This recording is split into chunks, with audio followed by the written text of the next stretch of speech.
Good evening, ladies and gentlemen. Welcome to this meeting of the Braintree District Council Cabinet being held on Thursday the 5th of February 2026. Before I start, just the usual housekeeping. There is no fire drill or practice for this evening, so if the alarm does go off, we will exit the building and meet outside. Right, okay, so we will start the meeting. Apologies for absence. I have apologies from Councillor Lynn Jeffries, and I think that's the only apology that's done. Fine. I'll move on to item 2, declarations of interest. Are there any declarations of any disclosable pecuniary interest or other registrable interests relating to items on the agenda having regard to the code of conduct for members and having taken appropriate advice where necessary before the meeting? No? Fine, thank you. Item 3, minutes of the previous meeting. This is the meeting that was held on the 15th of December. Are you happy that they are a true record? Agreed that I sign them as such? Thank you.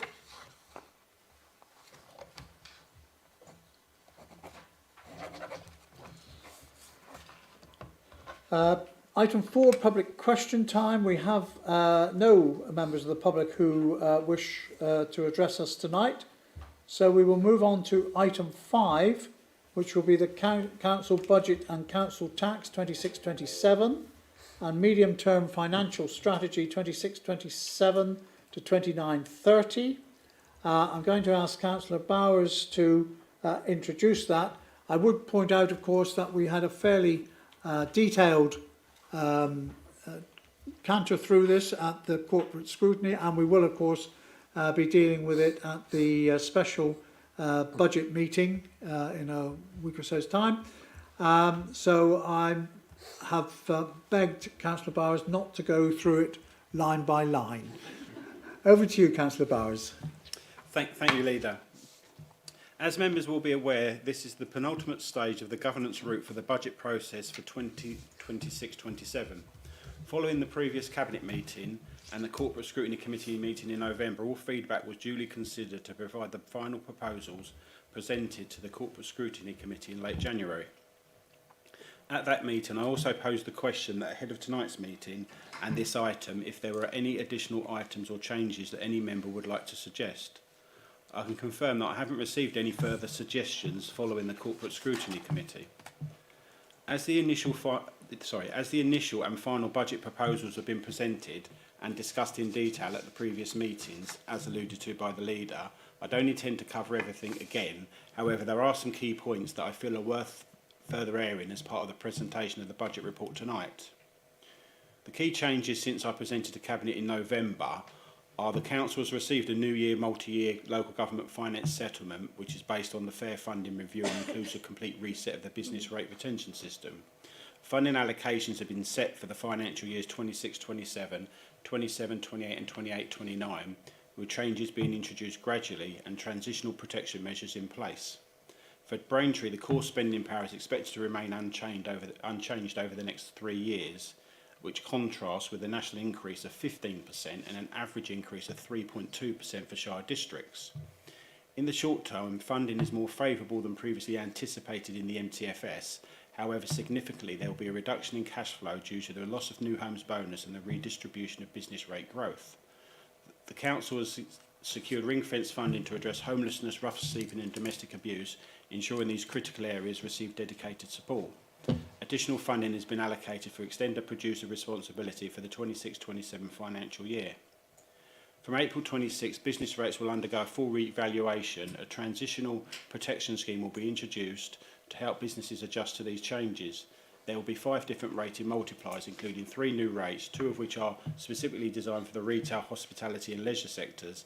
Small business reliefs will continue to be available.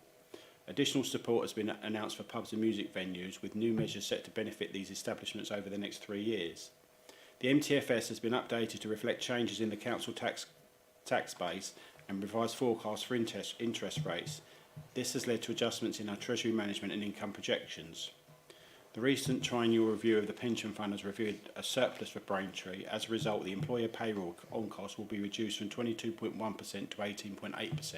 Furthermore, a balance of 1.6 million from the pension reserve will be released to general balances. We are proposing additional funding for climate change initiatives with a particular focus on expanding tree and bulb planting schemes.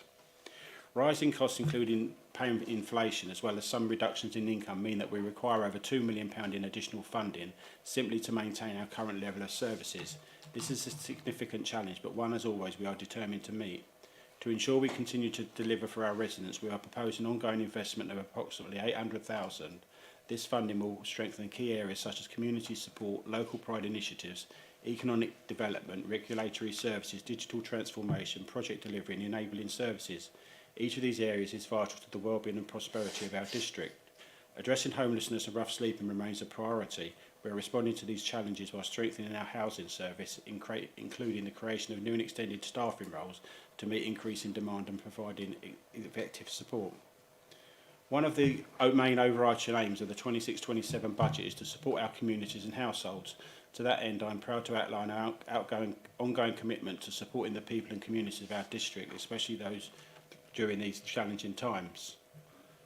As part of that and the report, I can confirm that we plan to freeze the council share of council tax for 26-27, meaning the headline band D rate will remain at £206 and a penny.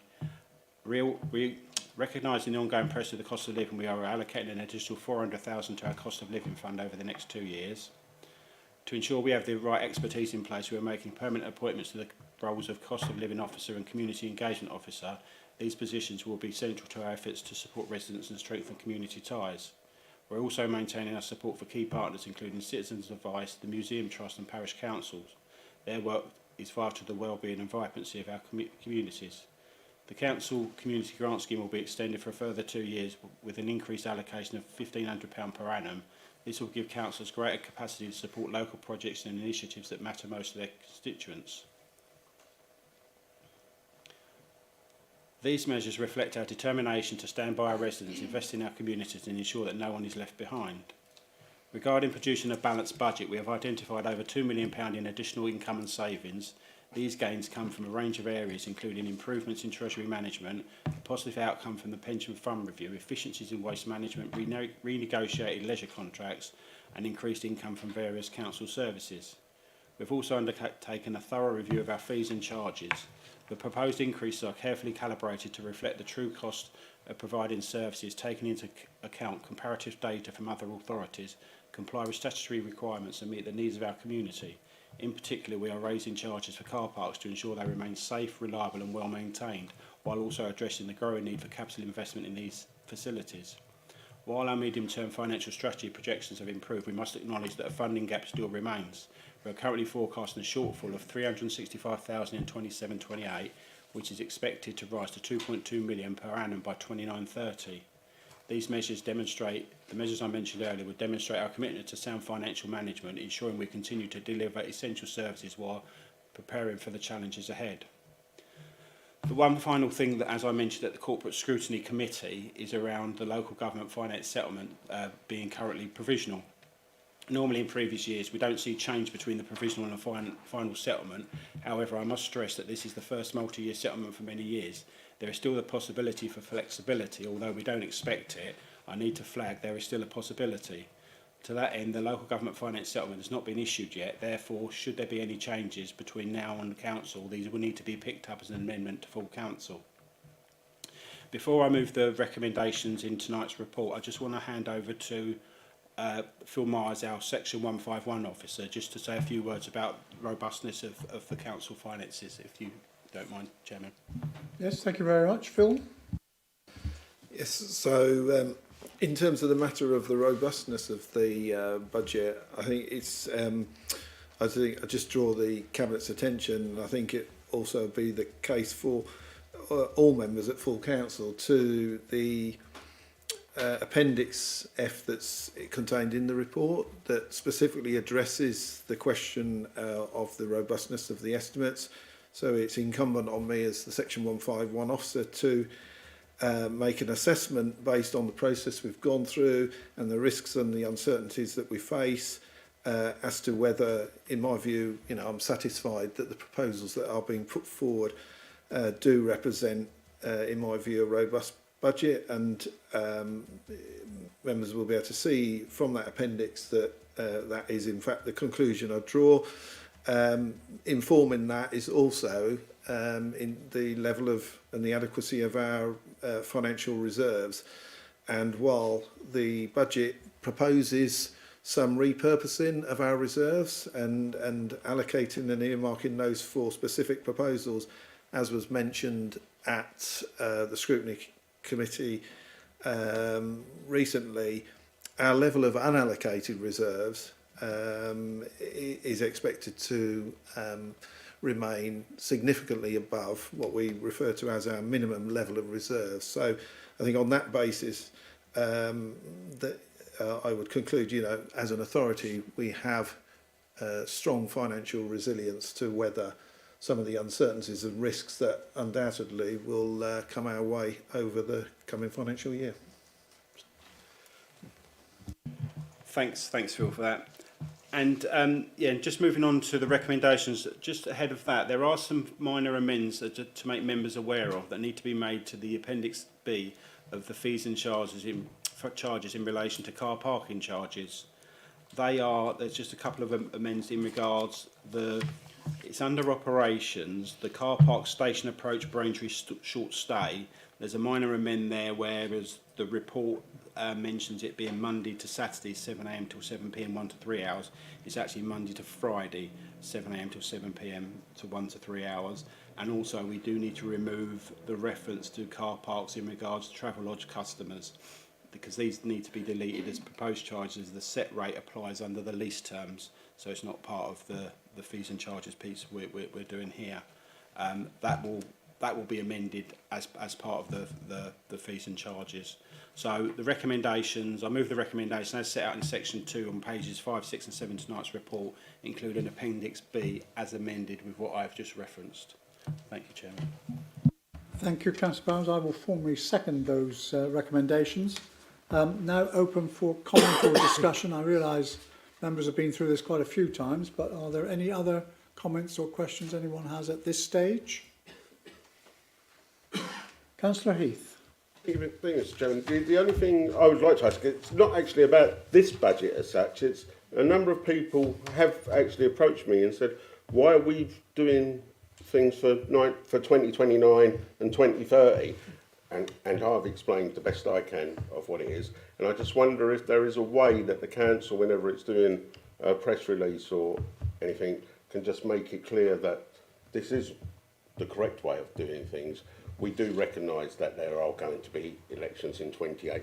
We're not cancelling any more elections, as they tried to say, and just get the information as crystal clear as we can.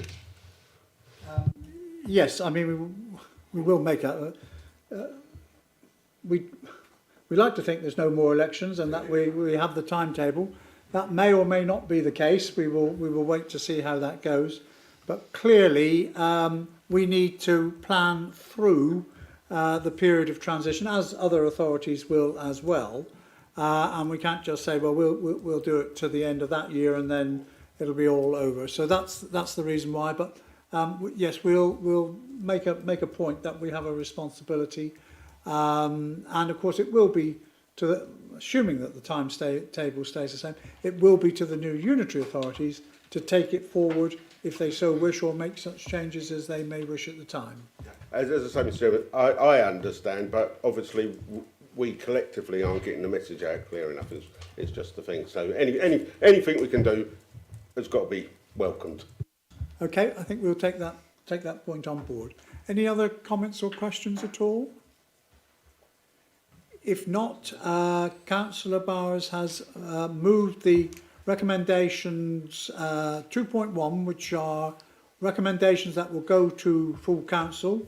They are on pages 5 and 6 of your paper tonight, and also in paragraph 2.2 there's a recommendation to delegate authority to the Cabinet member to consider and approve requests for unspent budgets to be carried forward, and also to approve the proposed fees and charges for scrap metal licences for for 26-27. Are you happy to accept the recommendations as set out in the paper with the two amendments that Councillor Bowers has outlined in respect of the parking? Is that agreed? Agreed. Thank you very much. Right, we will move on to item 6, amendments to the Braintree Public Spaces Protection Order. This is on page 123 of your agenda and will be introduced by Councillor Mary Cunningham. Councillor Mary Cunningham. Thank you, Chairman.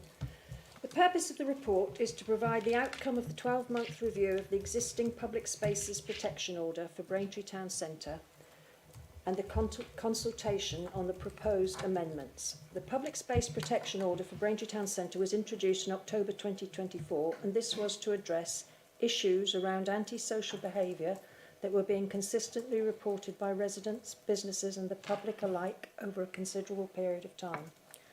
Following the introduction of a PSPO, it is a recommendation and good practice to review the PSPO annually. This has been carried out and included a 28-day consultation with residents, businesses, retailers, market traders and the public, and this concluded on the 16th of December. The support of the Office of the PFCC and the District Commander of Braintree and Uttlesford Police, which are shown in Appendix F and G of the agenda, that has been received. The review has been a valuable exercise to ensure the order continues to deliver positive outcomes for the community as issues and behaviours evolve. It also provided an opportunity for enforcement teams, both police and council, to highlight continuing operational challenges despite the high visibility patrols being carried out between the council and other partner agencies and multi-agency days of action throughout the first year. From November 2024 to October 2025, 38 incidents within this PSPO zone have been reported, including alcohol-related nuisance noise, shouting, swearing, and more recently rough sleeping, tents in Weavers Park, drug use and disorderly behaviour. Despite support and engagement from the Rough Sleeper Partnership, which includes the outreach service of CHESS, the Church's Homeless Emergency Support Scheme, ASB behaviours continue to be reported, requiring more formal action to be taken in conjunction with the ongoing support and intervention.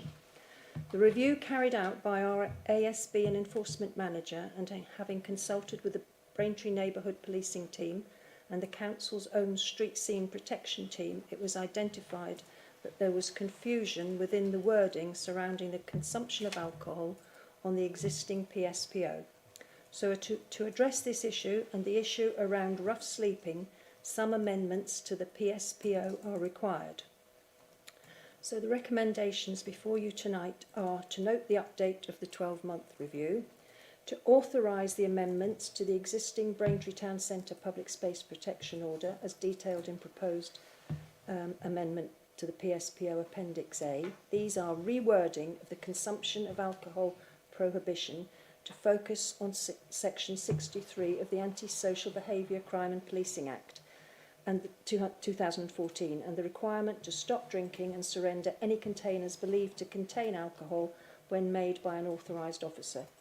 Also to include the addition of a prohibition preventing a person from sleeping in a public place within the restricted zone in a manner that has a detrimental impact on the quality of life of others. And I would just reiterate there, every bit of support is being offered around preventing homelessness. To delegate, and the other recommendation, to delegate authority to the Cabinet Member for Stronger Communities to make any future amendments to the Town Centre Public Space Protection Order where there is evidence to support to do so following future reviews and public consultation for the life of the order, so that it doesn't have to come to Cabinet. The delegated authority is given to the Cabinet Member for Stronger Communities. Thank you, Chairman. Thank you, Councillor Mary Cunningham. Are there any comments or questions? Councillor Ritchie. Thank you, Mr. Chairman. Just to fully support the recommendations that are in front of us this evening. We know that this was one of our first PSPOs to be introduced into the district, and it's only right that we review those periodically to make sure that they are fit for the purpose that they are for. In this instance, we've highlighted a couple of issues here whereby we can strengthen the PSPO to the benefit of everyone who works, lives or resides in the area that the PSPO covers. I just want to be explicit on one of the recommendations here, because to those who may not know, or to those who aren't or don't read the PSPO fully, it may seem like that we are doing this at the detriment of those who may be rough sleepers. This is not to stop us from helping those who are in genuine need, who are rough sleeping. We have plenty of good officers that will reach out, help and assist those who are in genuine need, who might find themselves falling on hard times, who have no option but to spend some time rough sleeping.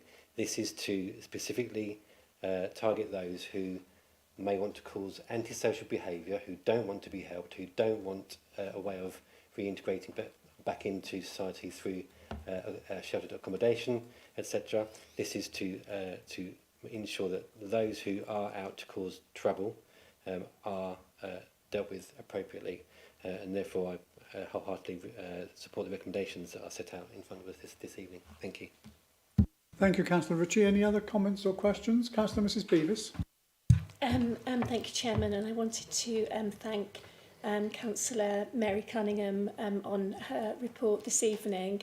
I just wondered, in terms of the other towns around our district or other towns in some of the market towns around us locally, whether there are any other examples of these. And in terms of Braintree, what is it exactly that's, sort of caused the issue to happen, and what is the life of the order considered to be, and is it going in the right direction and delivering, in the way it's supposed to deliver, or are we looking to have this in place for some time?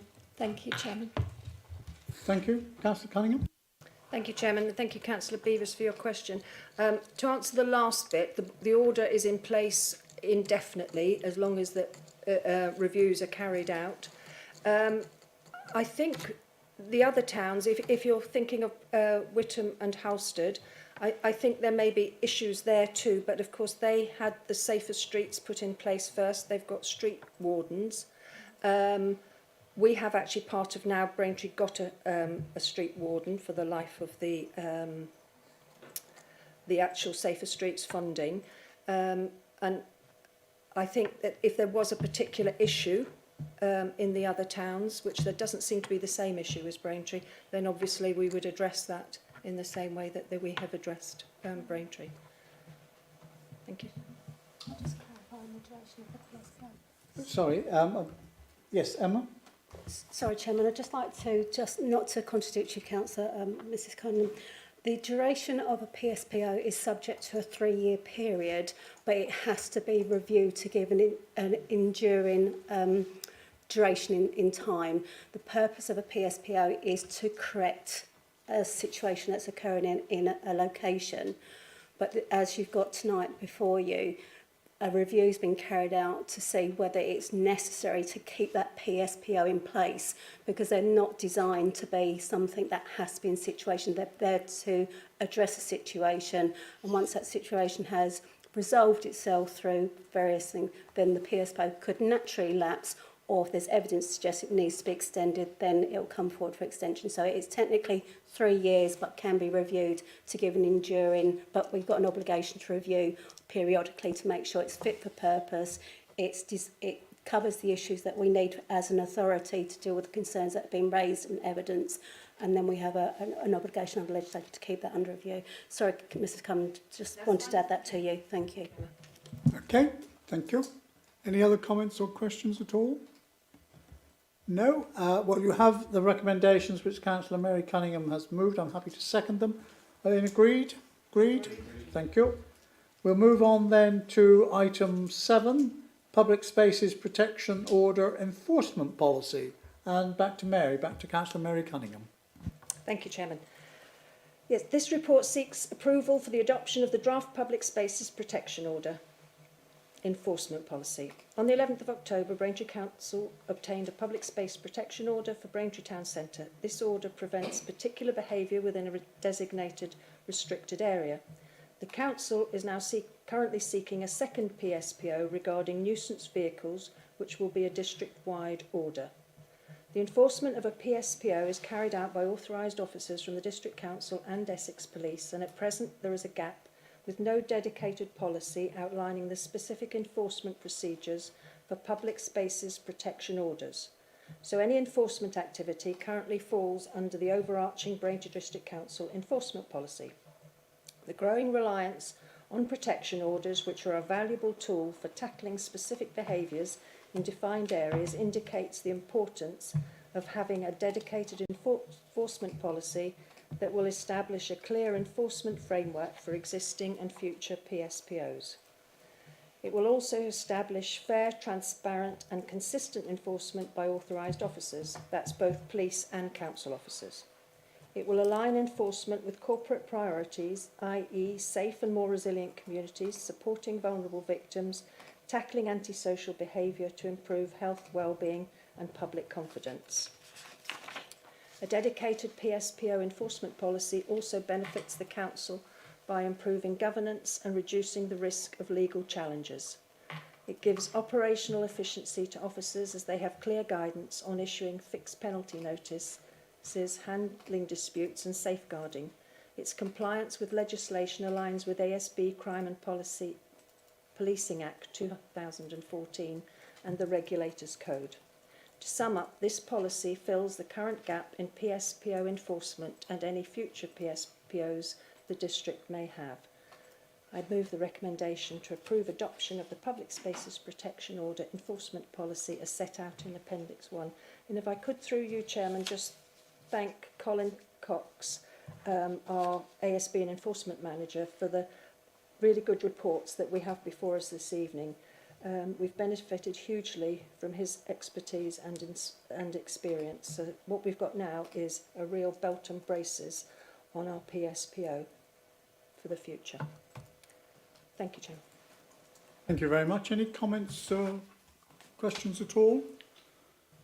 I'm sure that Councillor Tom Cunningham, Councillor Ritchie and myself that our constituents will be particularly pleased to see that we are seeking a second PSPO regarding nuisance vehicles. Those of us who have for a long period of time been subjected to racing around the Great Lees bypass and the Great Notley bypass, etc., would very much welcome the ability to be able to control that which causes so much noise and disturbance to residents at very late hours of the night. So I'm delighted with that. Right, any other comments at all? No, if not, are you happy to approve the recommendation in 2.1, the adoption of the PSPO enforcement policy as set out in Appendix A? Is that agreed? Agreed. Thank you. Move on to item 8, Gateway to Home Choice Allocations Policy Review. And this paper will be introduced by Councillor Bowers-Flint. Councillor Bowers-Flint. Thank you, Leader. Good evening, members. This report seeks Cabinet approval for a small number of updates to the Gateway to Home Choice Allocations Policy, which is the shared housing allocations policy used by 7 local authorities, those being Baber District Council, Braintree District Council, Colchester City Council, East Suffolk Council, Ipswich Borough Council, Maldon District Council and Mid Suffolk District Council. A good old variety there. Gateway to Home Choice is our choice-based letting system. It allows residents to register once and bid for available social housing across the partnership area, ensuring a consistent, fair and transparent approach to allocating homes. The policy itself sets out who can join the housing register, how applications are assessed and prioritised, and how priorities are allocated, and it is a statutory requirement under Part 6 of the Housing Act 1996. A key feature of the policy is the local connection test, which helps ensure that social housing is prioritised for people with a genuine connection to the district, for example through residence, employment or close family ties. However, national legislation and statutory guidance now exempt certain groups from this test. and those include the armed forces veterans, victims of domestic abuse who need to move for safety, and care leavers to ensure these vulnerable groups are not disadvantaged. The changes before Cabinet tonight do not introduce new policy direction. Instead, they clarify the wording of the existing policy and formally incorporate these legislative exemptions. Officers are already applying these exemptions in practice, but updating the policy ensures it is fully compliant, transparent and legally robust. Importantly, these changes have been agreed by the Gateway to Home Choice Project Board, and all partner authorities have completed their own governance processes and support adoption. Approval by this Cabinet will therefore maintain consistency across the partnership and ensure Braintree remains aligned with statutory requirements. I therefore recommend that Cabinet approves the updated allocations policy as set out in the report, Leader. Thank you. Thank you, Councillor Bowers-Flint. Any comments or questions at all? Councillor Spray. Thank you, Chairman. Yes, fully support this. I'm particularly pleased to see the change in wording with regards to veterans, and that they are now, it doesn't matter when they served, are exempt from the local connection test. Formerly, they had to have lived in the area for a certain amount of time. I think we all recognise that there is an issue for some veterans with homelessness, and they struggle sometimes with a number of problems. So I think any support we can give them is welcome, and I'm particularly pleased to see that change. Thank you. Thank you. Any other comments or questions? Councillor Mrs Beavis. Thank you, Chairman. And excuse me, it was on the same vein as Councillor Spray. And I just wanted to ask Councillor Bowers-Flint, is the covenant still in place for the armed forces that we adopted? And has that been updated to reflect this as well? Thank you. Thank you, Chairman. Good point. Talking about the armed forces. Yeah, no, I know which one you're talking about. I assume that it is still in place, and we would have updated that as necessary because this is new legislation that we have to give them what we've given them, the armed forces. But also close to my very heart is the care leavers as well, because when they leave care at 18, they're in the big wide world with no bank of mum and dad to help them buy a suit to go and get a job, get the fare to go anywhere. So this is helping the real people and domestic abuse people as well. It's helping those along the way. Thank you. Thank you. Councillor Mary Cunningham. Can I just come in here? Yeah. There is a piece of work going on at the moment with the corporate director and some heads of service on work around the armed forces and veterans. Okay, so work going on. Yes, come back, Councillor Beavis. Thank you, Chairman. And yeah, I think that's really important because I was in Elscone a little while ago now in some new social housing, Gabrielle in your patch, and came across a gentleman that we'd housed from the armed forces.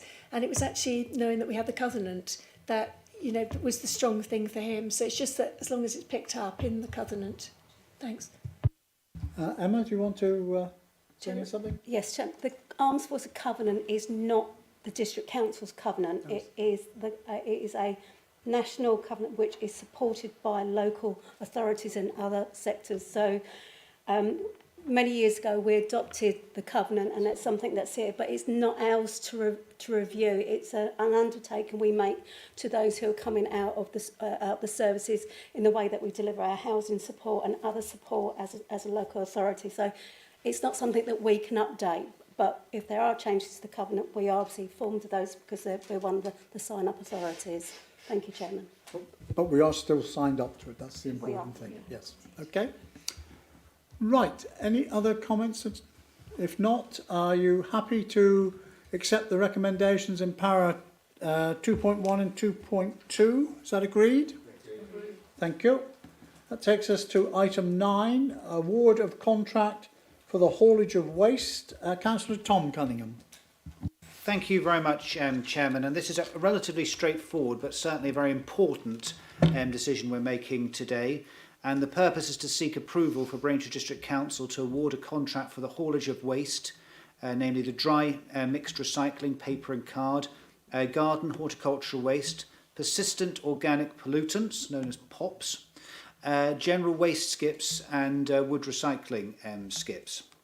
The Council require a contract in order to fulfil our statutory responsibilities regarding waste collection, and it's estimated that the work streams are dry mixed recycling of paper and card, 4 loads per day, garden horticultural waste up to 6 loads per day during growing season, the persistent organic pollutants twice per month, the general waste skip twice per week, the wood recycling skips once per week.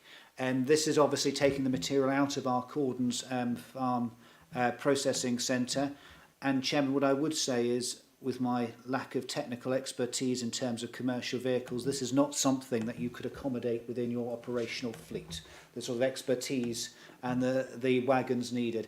If anyone goes along the road from Galley's Corner to Cressingham to Silver End and sees some of these vehicles as they emerge out of Cordons Farm, to use a technical term, they're big old beasts of lorries, and therefore require certain logistical expertise, which is why we as an authority would need to procure this service.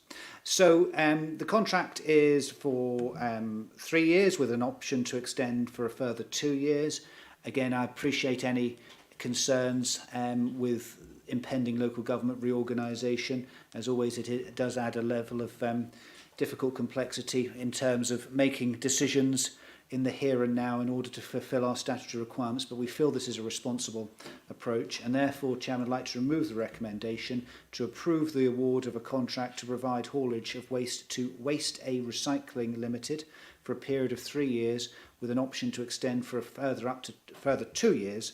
The contract is not expected to exceed over £2,102,045 over the very specific number over the five-year period. Mr. Chairman, I so move. Thank you. Thank you, Councillor Cunningham. I second those. Any comments or questions? Councillor Bowers-Flint. Thank you, Leader. The ward member is not present here tonight, obviously, so I know he would ask this because I ask it as well. When we do this new contract, can we ensure that all vehicles leave left-handed when they come out of the site?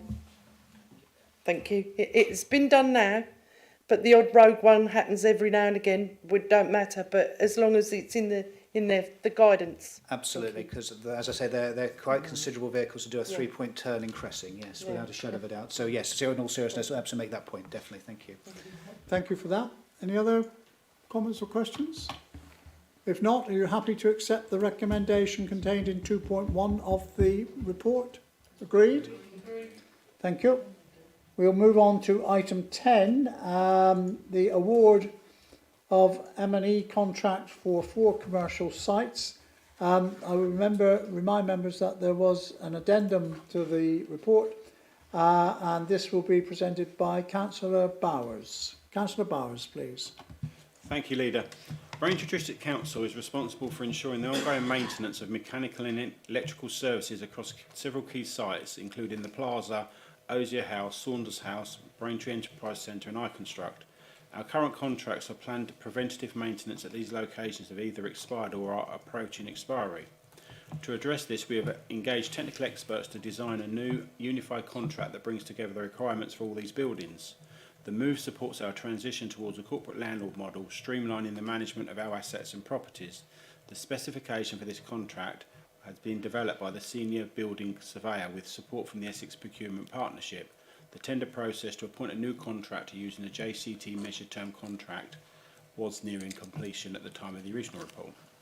By consolidating these contracts, we can pool resources to secure the best value, enhance resilience across our sites and reduce the administrative burden, making our operations more efficient.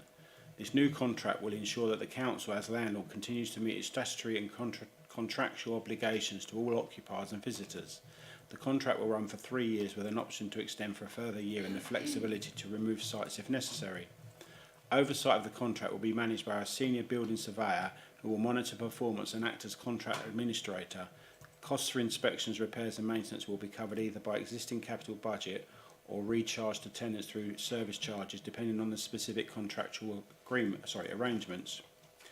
Following the completion of the procurement process, I'm presenting and also an addendum report, as you referenced, Leader, report for the consideration of members. This update also includes amendments to the recommendations set out in the original agenda for the meeting. The decision report was submitted for Cabinet for today with a budget estimate for the mechanical and electrical planned preventative maintenance contract set at £650,000. This figure was calculated using last year's capital expenditure for each property with a 4% annual uplift to account for inflation. I'm pleased to report that the tenders received have met 3 key specification requirements. The main M&E planned preventative maintenance portion of the contract over its full term is £628,393.67, comfortably within our original estimate and the current capital budget. Additionally, the tenders included provisional sums totalling £188,400 over the contract term, which will be used as allowances for spare parts or reactive repairs to our infrastructure. These allowances are covered by our revenue budgets. It is important to note that these provisional sums do not automatically authorise any work. Authorisation remains with the budget holder, who will only commit funds if necessary and within budget. After a thorough evaluation, Thermatic Technical emerged as the preferred bidder, achieving the highest score. Finally, I'd like to highlight that as advertised by the procurement team, the Council retains the right under Section 5 of the ITT provision to make changes to the timeline, structure or content of the procurement process after awarding the contract. This flexibility allows us to remove entire sites or individual elements from the contract if required, helping us to manage costs effectively.